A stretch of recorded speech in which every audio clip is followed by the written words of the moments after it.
Hello guys, nag-cutting mes kabilya guys para welding dito grills guys sa Kuralo.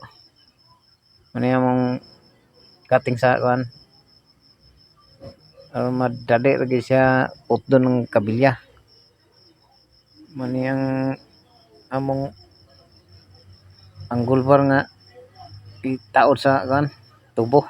Among tigputodo. May mong kinakusgan nga mau cutting na po itig welding guys. Raw ni among trabaho guys. Pwede kasada,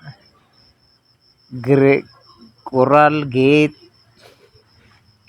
o mga repair, mga kanal, o building. Muna among construction guys. Bisan ginagmay ra. Nagsugod na guys. So, pangtapoto. Tapi ka sumana. Pero pambay lang hello black.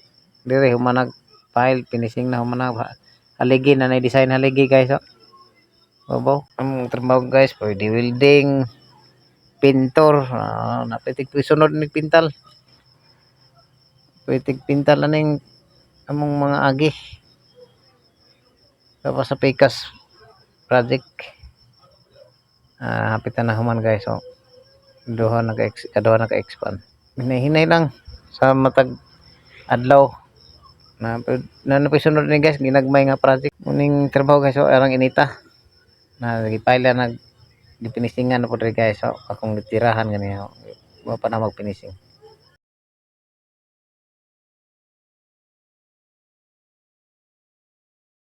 ang tagya guys na